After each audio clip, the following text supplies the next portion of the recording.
Hey, folks, today is Friday, November 8th, 2019. Roland Martin Unfiltered, broadcasting live from the second annual Luxe Jazz Experience in Los Cabos, Mexico. As you see, folks are already assembling. The concert's going to be beginning shortly, but we still got a great show for you, folks. Former New York Mayor Michael Bloomberg looks like he may be jumping into the Democratic race. What the hell is he doing? I'm going to explain to you why this is a horrible idea and why I don't think he's actually going to do it. Also on today's show, a new report shows that Maryland has a larger black prison population than any other state. Also, a white restaurant manager who kept a black man with a disability enslaved for more than 20 years is headed to prison. What the hell? Also, Howard University football coach Ron Prince has been placed on administrative leave for abusive behavior. And a recent Washington Post op-ed questions Mayor Pete Buttigieg's claim that black people won't vote for him because he's homophobic. That actually was from a focus group. Is this a real thing or not? Folks, we got a packed show for you. It's time to bring the funk on Roland Martin Unfiltered. Let's go. He's got it. Whatever the miss, he's on it. Whatever it is, he's got the scoop, the fact, the find. And when it breaks, he's right on time and it's rolling. Best believe he's knowing. Putting it down from sports to news to politics. With entertainment just for kicks, he's rolling. It's on go, y'all. It's Roland Martin, Rolling with Roland now. He's funky, he's fresh, he's real, the best, you know he's Roland Martin now.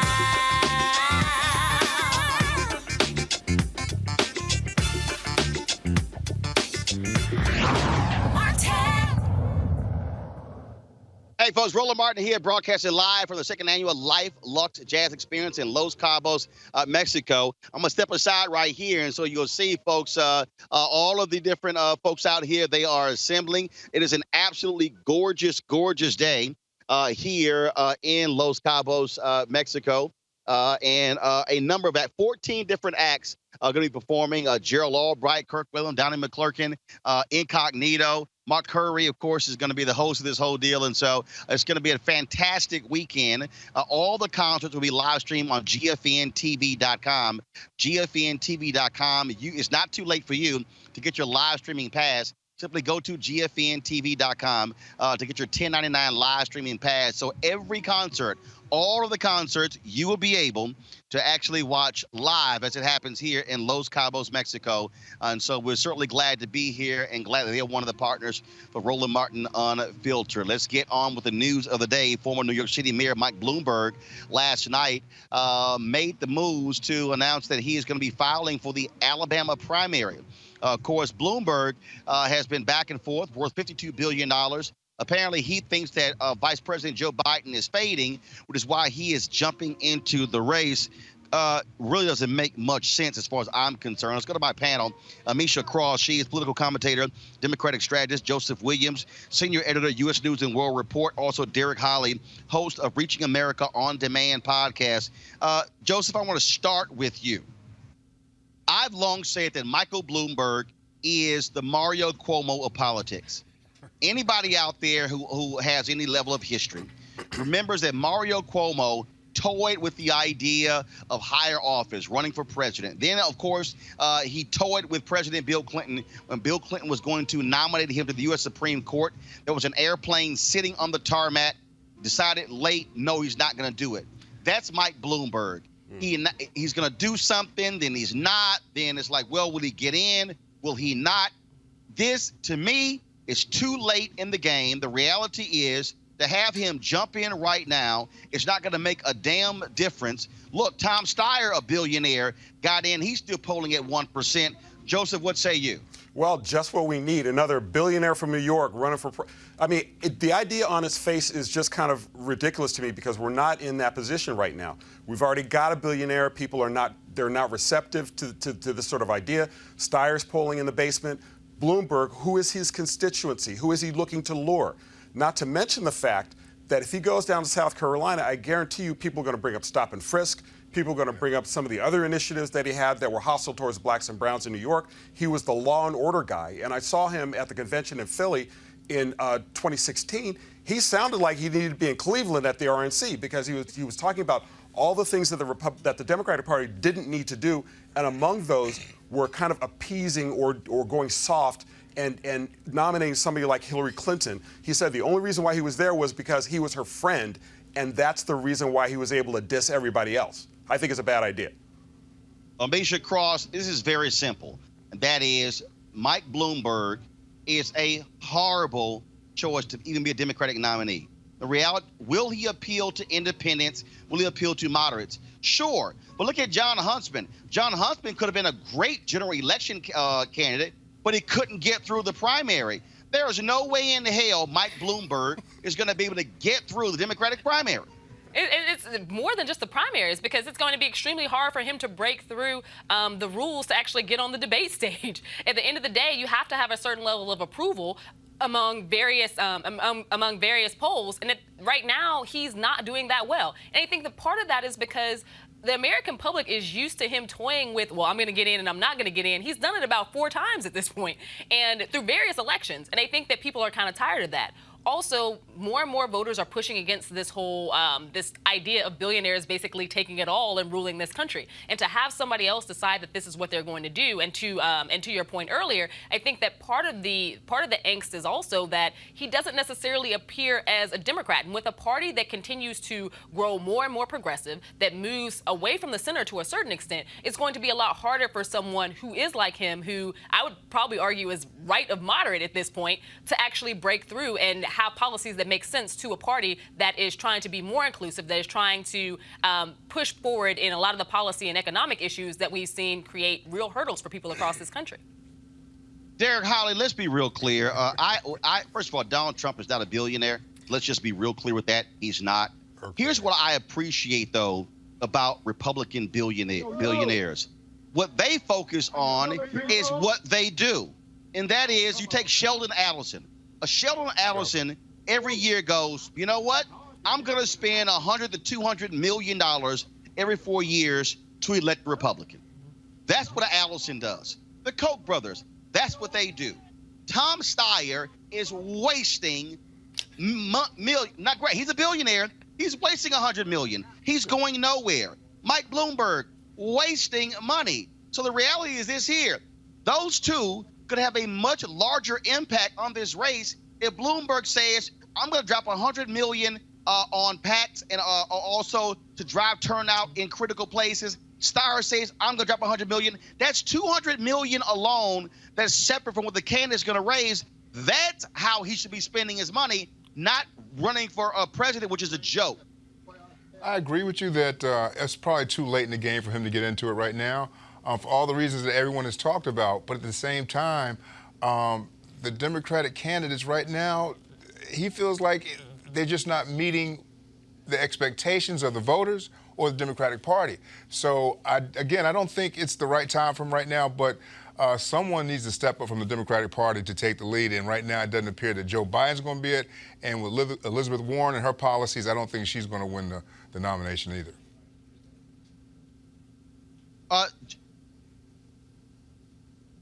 Joseph, I think, first of all, now I heard Derek at the end there. Joseph, that's the real deal here. That is, how do you impact a race? You impact it with those dollars. Again, running is nuts. Look, the field is set, okay? And let's be clear. Seth Stack, a whole bunch of other people, they're going to be going out. They're not going anywhere. What's going to be happening, real healers, is that, look, the top 3 right now, Warren, Sanders, Biden. That's it. Bloomberg, you're not going to be in the top 3. It's not going to happen. He won't. Well, it's not going to happen, but also I think that point is legit, and I think it needs to be made in one of these two guys' ears that, listen, why not take that money and drop it on Get Out the Vote? Why not take that money and use it to lobby for repeal of some of these voter ID laws? If you really think you look in the mirror and see a president, you know, reality check is going to be hard for you. And also, not to mention the fact that a lot of this cash that they're burning, you know, yeah, they find in their sofa cushions or whatever, you know, that's all well and good. But do you really want to make an impact? And do you really think that the field is so bad? I mean, keep in mind, we had a Republican field that was almost as big, and we ended up with Donald Trump. I mean, and there were some very less reactionary people who ran in that primary, and we still ended up with somebody who was to the far right. So if the field is there, and if the field is set, and also keep in mind that the primary is where you test these ideas. And if they go someplace, that's fine. If they don't, that's fine too. But to have a set field and try to disrupt that field because of an ego trip, I don't think that's a very wise use of money, especially when we're... Could he possibly be the alternative or that moderate that the Democratic Party needs right now? Because that's what Joe Biden... that's what Joe Biden was supposed to be. If Bloomberg wanted to be helpful, he would help to funnel some of this funding to people who are running for Congress in some of these heated and contested seats. One of the reasons that we have Robin Kelly in my district in Illinois is because of the funding of Mike Bloomberg. We have to be certain that we are consistently fighting to protect a lot of the legislation that we're working towards, that Congress has worked towards, that has not been made law through the Senate. And it would help to have some of these millionaires be able to fund those types of policies. Well, and Bloomberg is a moderate Republican. I mean, he's not a moderate Democrat. Again, I heard his speech, and it was remarkable that this dude was talking at the DNC. It was very much a law and order hey guys, platform. Hold on one second. Remember, Mike Bloomberg's money made a huge difference in Virginia for those gun control candidates. Again, that's where it makes sense. But this whole idea is that Save a Billionaire comes along. And let's also be real honest. We haven't talked about Derek. I want to go to you first. Okay. The real deal is these billionaires. Oh, lost him. Lost you, baby. Where'd you go, Roland?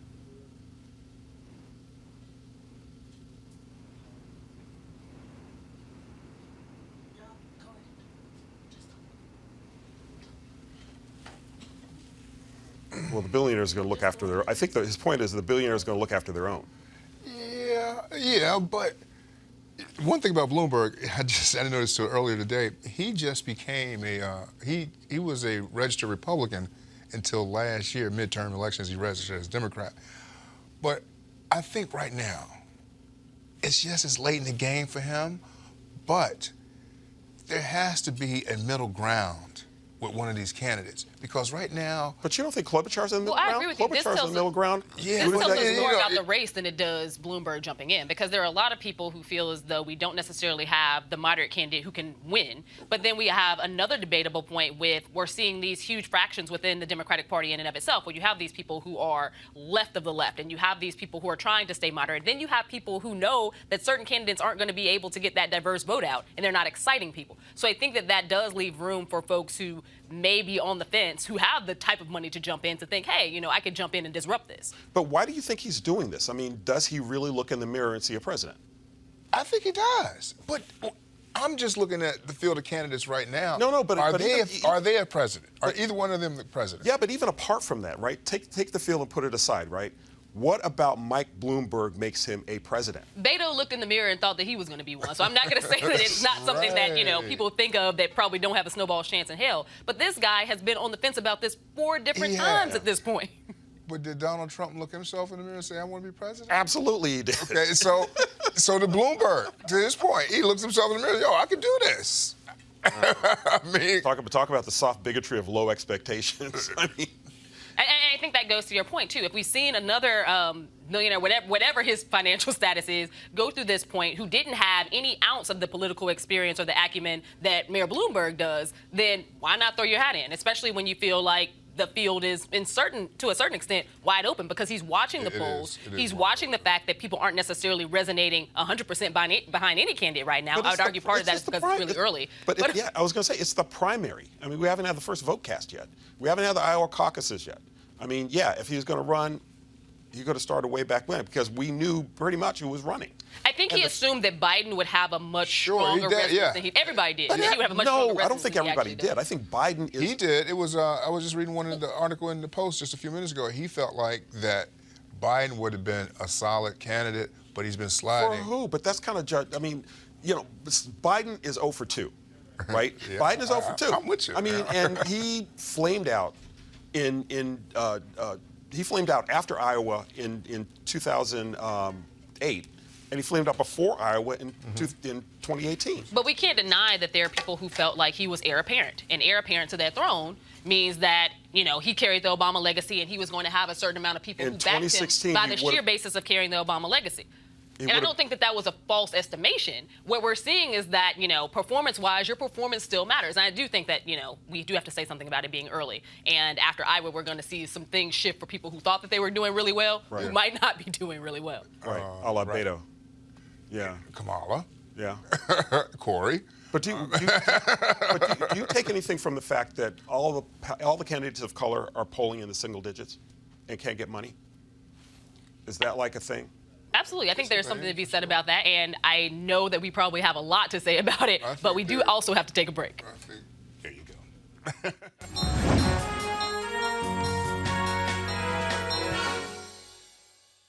Childcare now! Childcare now! Childcare now! Childcare providers do some of our most important work. They create safe places where children can learn and grow. They give parents peace of mind. They are helping raise the next generation. If anyone deserves a voice on the job, it's them. Because their voice is our children's voice. For too long you've been undervalued. For too long you have been overworked. Well, that stops today. Because you now have a seat at the table. In California, after 15 years of struggle and setbacks, it's finally happening. The governor recently signed historic legislation empowering 40,000 in-home child care workers with collective bargaining rights. These skilled professionals will now get the respect they've earned for the essential work they do. They will have the opportunity to stand together in a strong union. Child care providers take pride in their challenging work, and they are fiercely dedicated.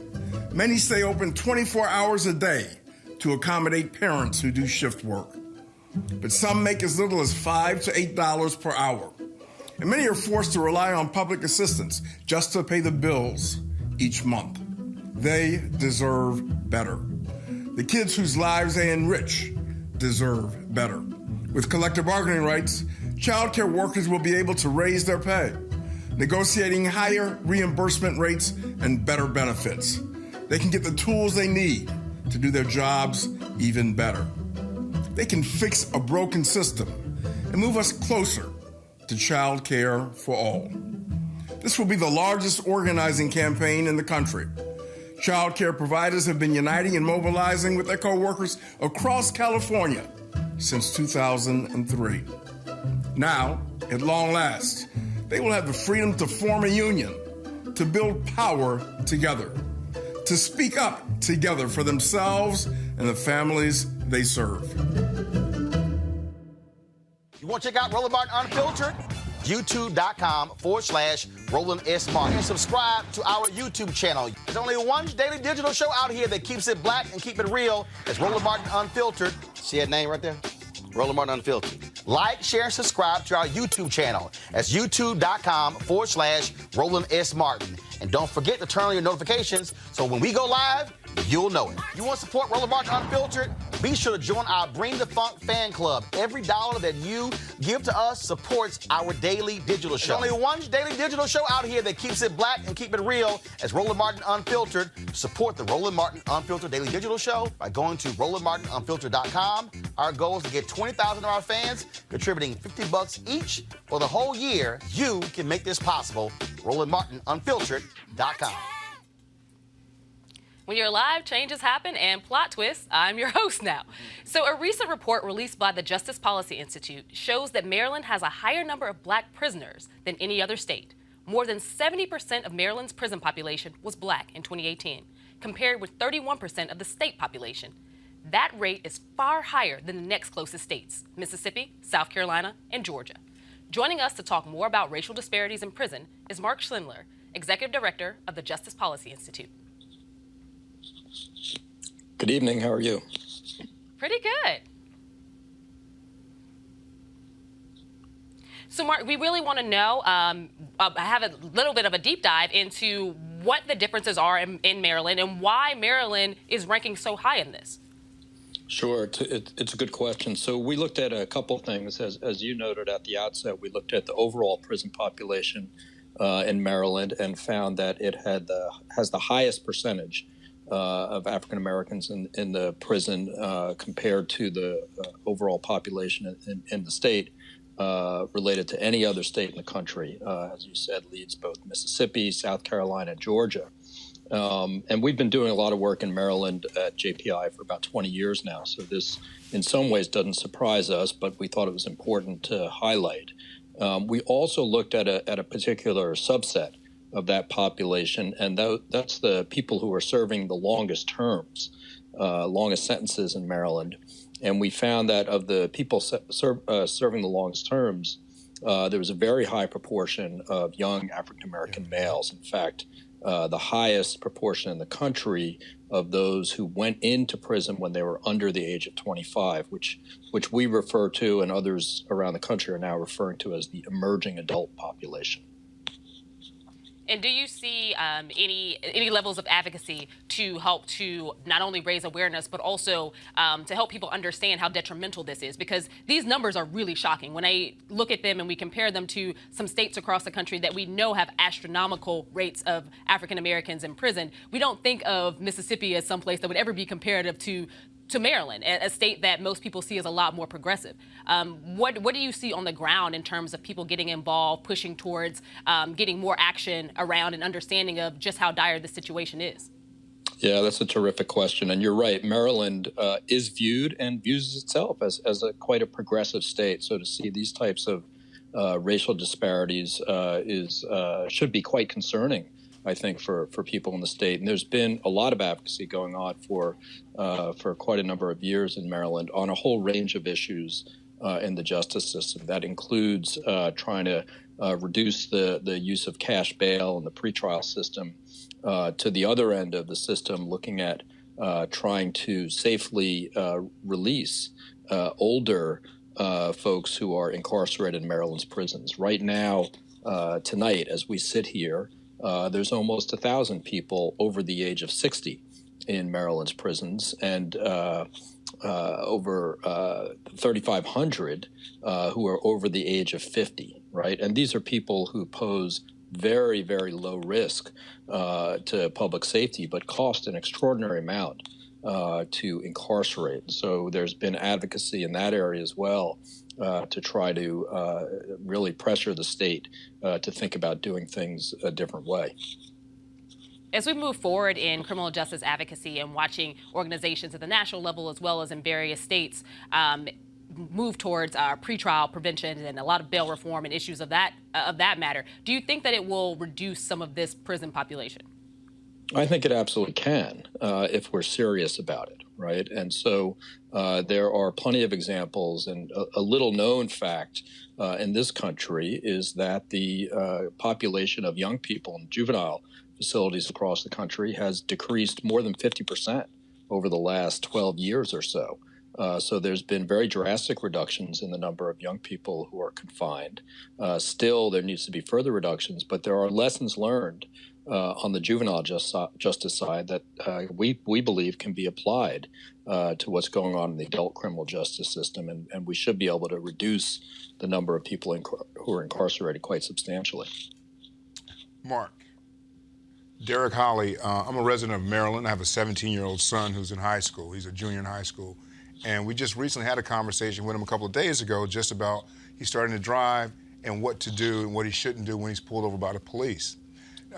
In the study that you guys just found, was there any particular reason or any type of conviction that stood out more that had our young black males incarcerated in Maryland more so than any place else? That's a really good question, and I feel for you having to have that conversation with your son. Not necessarily in this report, but we've done a lot of research more broadly, both in Maryland and nationally, that looks at those issues of how people of color, particularly African Americans, are treated differently in the system. In this report, what we saw is that young black males under the age of 25 are disparately incarcerated to extremely long terms. And so in some ways, as I just mentioned, Maryland has a very high number of what we refer to as the geriatric population in prison. And when we think about the prison population, geriatric is anybody over the age of 50. So I would be considered geriatric because I'm over the age of 50. But the reason that age is used is because we see that people age quite quickly when they're incarcerated. So Maryland has a very high number of 50, 60, 70. In fact, it was even just reported this week by the Baltimore Sun that there's 5 people in Maryland's prisons who are over the age of 80, clearly posing no public safety threat at all. And what we are advocating for is really to think about how we can best use resources, right? So there's these very high number of older people who don't need to be incarcerated but cost a lot. If we can safely reduce those number of people, take those savings and do a better job with young people in the criminal justice system, not through incarceration, right, but through making more investments in being able to supervise them in the community and provide opportunities and supports in the community, we can have much better outcomes, much safer communities at lower cost. And so there are things that we can do that would prevent these young people from going in for quite long terms. Because what we're seeing is these young people who go in for long terms, in Maryland, they become the geriatric population, right, because they're serving very lengthy sentences. Well, Mark, Joe Williams, I have a question as well. I mean, what sort of crimes are they being incarcerated for, number one? And number two, how did we get here? Yeah, that's a great question. You know, the crimes that we're looking at actually are fairly serious crimes, right? So they are assaultive type behavior, whether that's robbery or more serious, where you would get up to 10 years or more. So we're not talking about the least serious crimes. That said, and it's very important, we've done work in this area, sort of delving more deeply. What's really important when we think about how we respond to violence in our communities is we have to look at the risk that a person poses looking forward in terms of the behavior and other risk factors. And we shouldn't measure that just by the offense, right? What we typically do is we assign a set of years to an offense and we don't look any further. It doesn't mean that people shouldn't be held accountable and doesn't mean that punishment to some degree is not appropriate. And we also have to be mindful that there's been somebody harmed in many of these cases. But what's happened is our system has gotten so out of whack, right? It used to be years ago that a sentence of 10, 15, or 20 years was considered quite a long time. Now we have sentences of 30, 40, 50 years and more, which are being considered normal, right? So we've really changed what's considered normal in our justice system. And we would suggest the reason that's been allowed to happen is because these sentences are being posed disproportionately on people of color. I would suggest that if most of the people who were incarcerated for long periods of time in Maryland look like me, white people, that we wouldn't have these very long sentences. We would figure out another way to do it that wouldn't result in people being incarcerated so long. Thanks, Mark. And we are running short on time, but I did have one question that I'm hopeful that you can answer quickly. It's going to be related to risk assessment tools. Obviously, you know what risk assessment tools are, but for our audience, risk assessment tools help to set the basis of how criminals are actually viewed and whether or not they should be released into the public. In many cases, these tools have been used and have been cited as being used incorrectly and have weighed more heavily on African Americans than they have on other populations. What do you think is the effect that the risk assessment tools in Maryland have had in terms of increasing this prison population?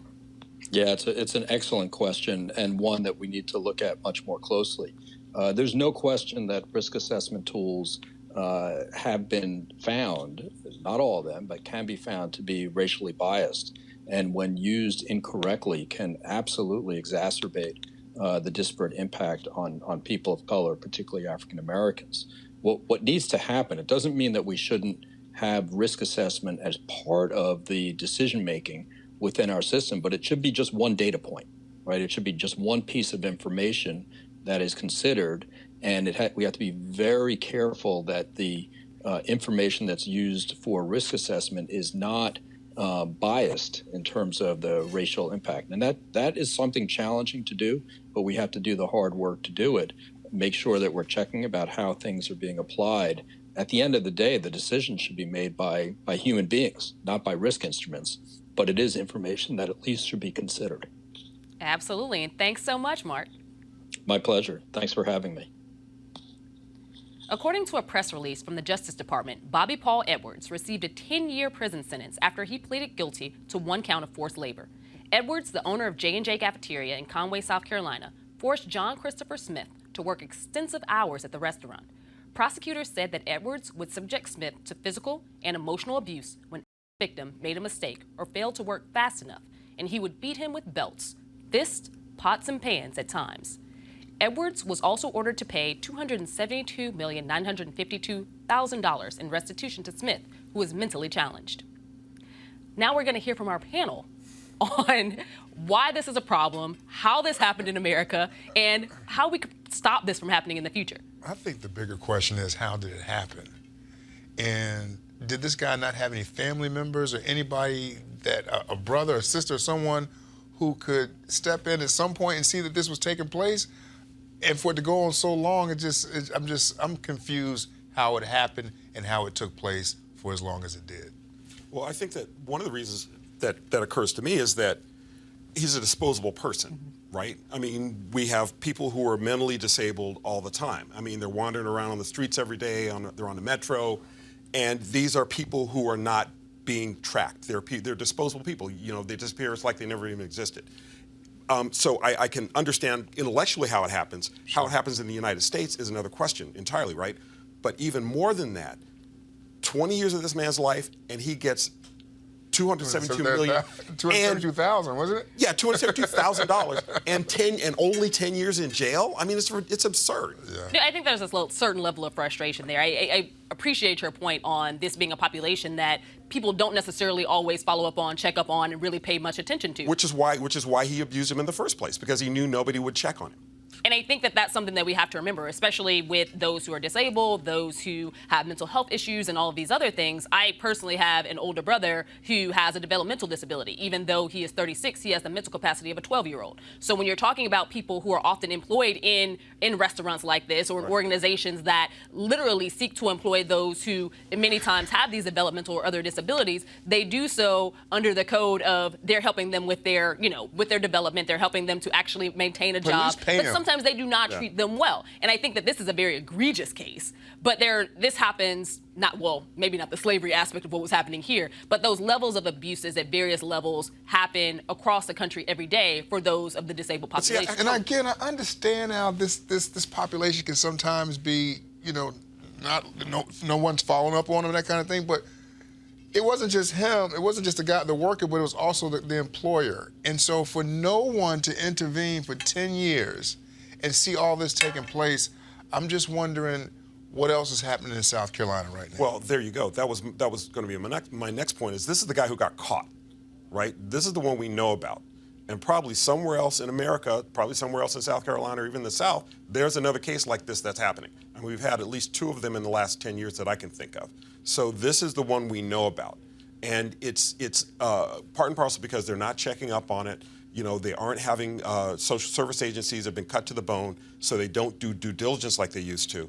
And that is also part of the problem, is that we don't have the staff to make sure that people like this man don't get abused. It's unfortunate. And thankfully we have this case that has been highlighted here, and I'm hopeful that it will get highlighted in other news programs as well, because people need to know that this goes on. I don't think that there is a logical push to see things change when people aren't aware of what's happening. And I agree with your point that if it's happening in South Carolina, it's happening in other places in the country. And we need to make sure that people are willing to stand in guard and be able to fight for it as well. In a Washington Post op-ed entitled "The Ugly Lie About Black Voters and Pete Buttigieg," writer Jonathan Capehart reminds readers that African Americans have evolved on LGBTQ equality just like everyone else. According to the Pew Research Center, only 29% of blacks supported same-sex marriage in 2009. 10 years later, a majority, 51%, now does. Sure, that's lower than any other ethnic group, but not significantly so. Also citing that gap contributes to the intellectual laziness on this matter, especially while ignoring other relevant data points. So is black homophobia even a thing? Absolutely, it's a thing. And I'm not, you can look at the Pew Research and all that kind of stuff. I mean, I think in this poll, they only had a small number of black people that they polled for this. And you're talking about the focus group. Right, the focus group. What was it, 14 people? Yeah, it was a very small sample. What kind of results you gonna get for 14 people? I mean, the two of us are gonna disagree on something, right? So to say that, to use a pool of 14 people and to put this kind of research out, I think is just false and misleading. Well, I think that there are a couple things going on. The first is that, yeah, it was a very small sample size, and that sample size does not speak for the entire African-American diaspora, right? This is just a small group of people. Does homophobia exist? In certain instances, yes, it does. Is it as widespread as it used to be? The numbers say it's not. But the second thing that occurs to me is that when it comes to politics, black people will vote for a three-headed alien if that three-headed alien stands for voting rights, affirmative action, and can help them get ahead and put this nonsense behind us of Trump. I mean, black people tend to vote in their interest. They do not know Pete Buttigieg, number one. Number two, what they know about him, they've heard about him kind of perhaps on the periphery. Number three, he really hasn't done a broad introduction of himself to black America. So, yeah, it's understandable that a small focus group would feel this way. But I think the larger point is that he has to introduce himself and demonstrate why people should vote for him. Not just the fact that he's a gay white man, but the fact that he is going to do something to improve their lives. Absolutely. And with that, we actually have Roland back. All right, folks, so we lost our signal here, but I'm back. Okay, let me deal with this issue here. How is Pete Buttigieg polling across the country? Low as hell. Okay, let's just be real clear, okay? Let's be real clear. There are black people who have run for school boards in America who have gotten more votes than Pete Buttigieg did. Right. You're trying to go from being the mayor of South Bend, Indiana, who has never gotten, let me just be clear. And again, I'm not hating on Pete Buttigieg, I'm stating facts. Pete Buttigieg has never gotten more than 8,000 votes in elected office. 8,000. So we're talking about being a small town mayor who wants to be president of the United States, okay? White people don't know Pete Buttigieg. This ain't got jack to do with him being gay. Look, let's look at the polling numbers. Kamala Harris, she ain't gay. What is she polling at? Cory Booker, he ain't gay. What is he polling at? You sure? Julian Castro, he ain't gay. What the hell is he polling at? You sure? And so this is that BS game, and folks want to play because they want to say, oh, black people are more homophobic than white people. White folks go to church too. The bottom line is nobody knows this guy. And so you are not going to get the black vote if we don't know you. On this show, I have said, as Senator Kamala Harris and Senator Cory Booker made a mistake in not doing a full court split to black people in the last 3 years. You can't assume just because you're black and you're running for president, black people are going to vote for you. No. Black folks know Joe Biden more nationally, more than they know Senator Kamala Harris. Facts are facts. And so this is the silliness that we play. And black people need to say to white people, these white media reporters, you're not going to sit here and try to frame us this way. That's BS, Joseph. It's BS. Well, it is, but it's also standard operating procedure, right? I mean, when has this not been the case? That there has been a candidate that has gotten a buzz or has been slightly different, but you go to black people and they either collectively shrug but because they don't know who this person is, or they gravitate to somebody who they do, and it's, I remember stories about Barack Obama. Is he black enough for black people? Well, because they didn't know him. So I think that to your point about the fact that he hasn't introduced himself to America writ large, I think that plays a large role in here. And it's also very easy to vilify African Americans for things or project onto black people some things that even white people are feeling. Look, I don't care what they got to say, Alicia.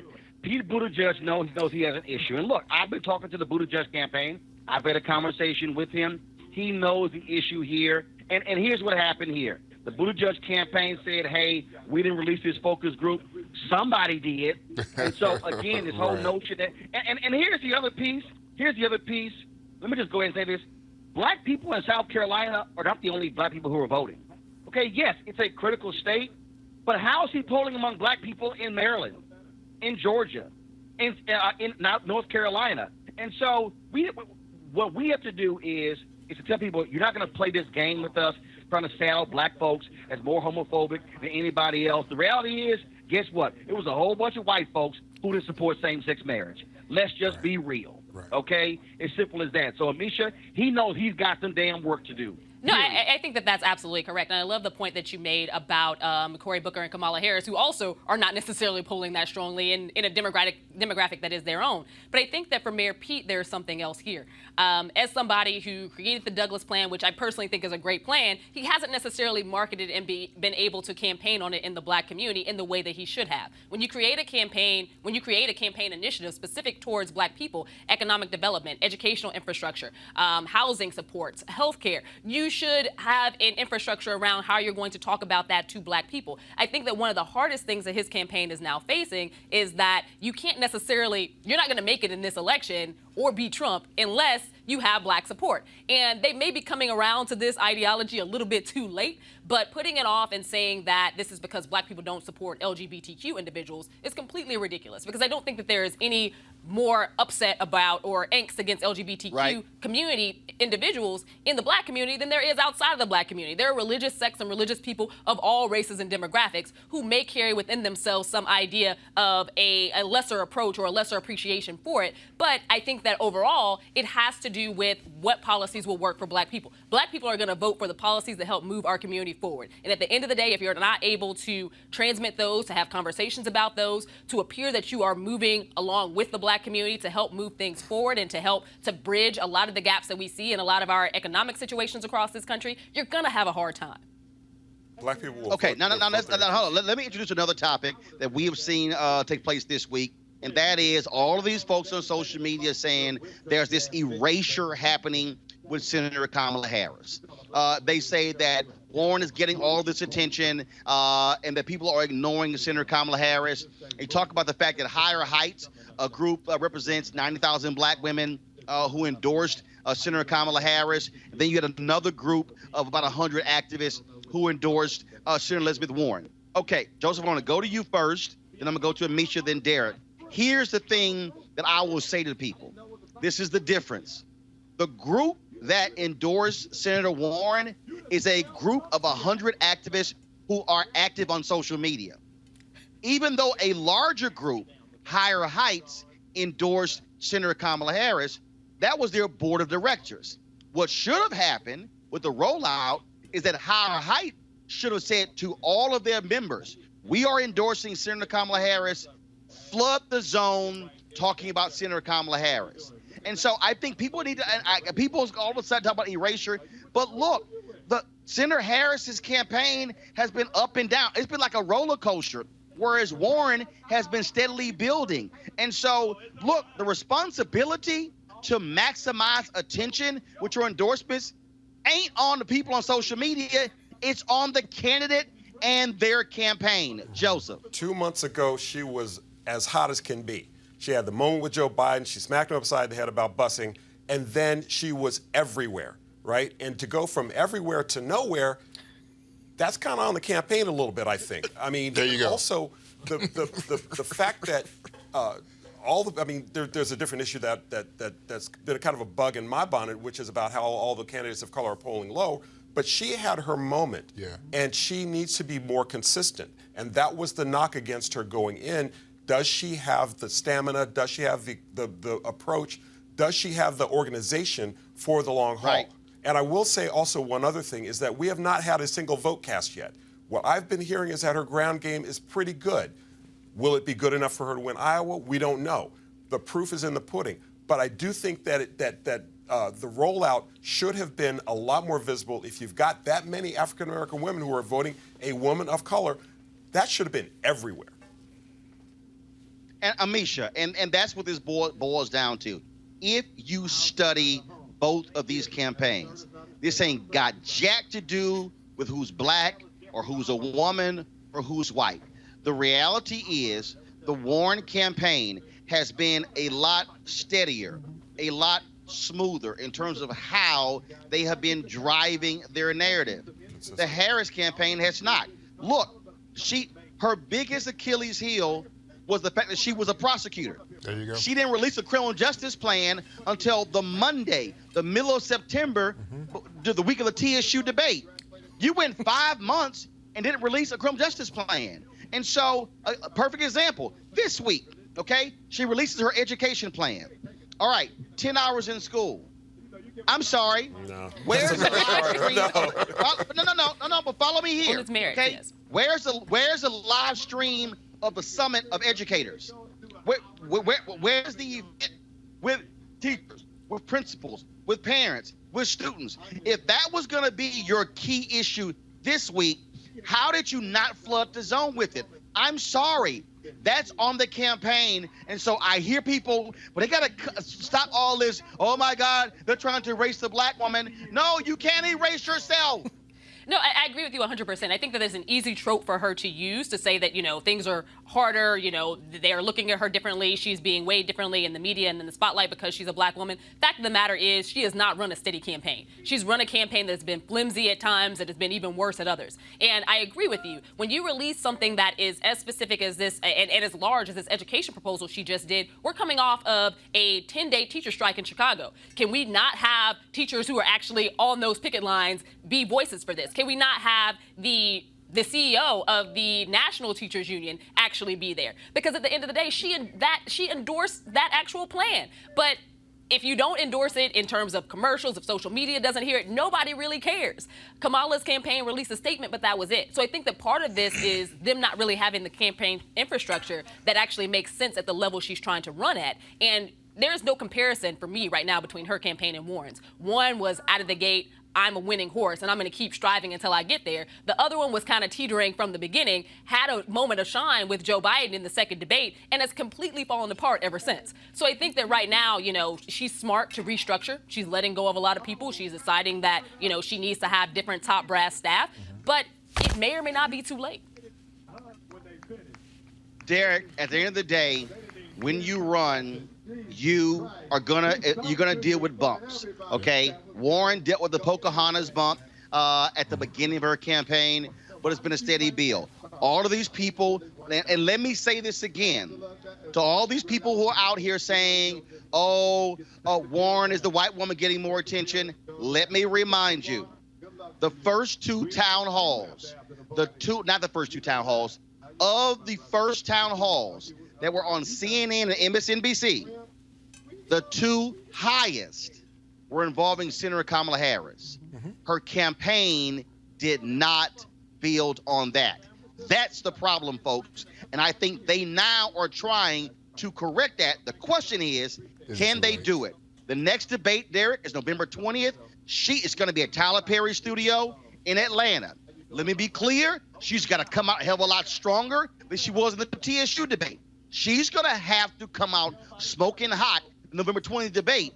That's what she needs to do. Yeah, I agree with you. And I think right now she could possibly be campaigning for vice president.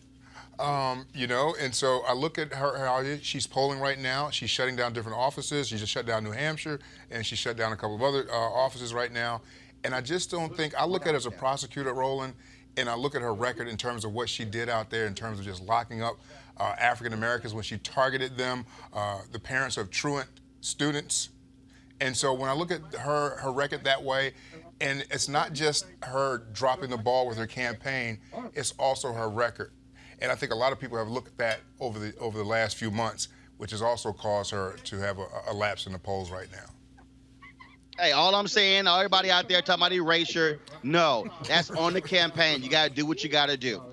First of all, folks, let me thank Derek, Joseph, and Amisha for being with us today. Sorry we lost the signal there. Again, we are here at the second annual Luxe Jazz Festival taking place here in Cabo. And so what's happening right now is, let me step aside. What's happening right now is Mark Curry, he's out here somewhere. He's walking around. He's walking around, sitting here, talking to folks. You see him right there. And so we've been here since yesterday. I'm gonna zoom in, Mark, right here, so you see what he's doing. But again, folks, we got a great audience out here. 14 days we're here. 14 days. I know I'm zooming out real fast, but 14 days, 14 acts, 3 days. If you want to watch the live stream, folks, what you should do is go to gfntv.com, and you can actually see the live stream. $10.99 for that live stream pass, and so that's what you should do. And so, folks, it has been great. I'm going to be back in studio next week. We've got the HBCU debate taking place. The HBCU rally taking place on the campus of, outside in Annapolis at the state capitol, trying to fight for funding for those 4 HBCUs. And so we are so glad to be here. We got a lot of things that are going on. We appreciate all of your support. If you want to support Roland Martin Unfiltered, all you got to do is go to RolandMartinUnfiltered.com. And then what you can do is you can join our Bring the Funk fan club. Every single dollar that you give goes to support what we do, as we, of course, cover the issues that matter to you. And so we always end the show. We always end the show by rolling the credits of the people who have supported us. And so you can give via Cash App, you can via PayPal, or register as well. And so look forward to seeing all of you. And so I'm going to go enjoy the concert here with all of our people. We're going to have a good time. And so thank you so very much. Again, gfntv.com. Watch the live stream. So I got to go. Y'all have an absolutely fabulous weekend. This is an early birthday present for me. I turned 51 on November 14th, so we're about to go have some fun here. And so y'all take care. Have a great one. Peace. No. Holla.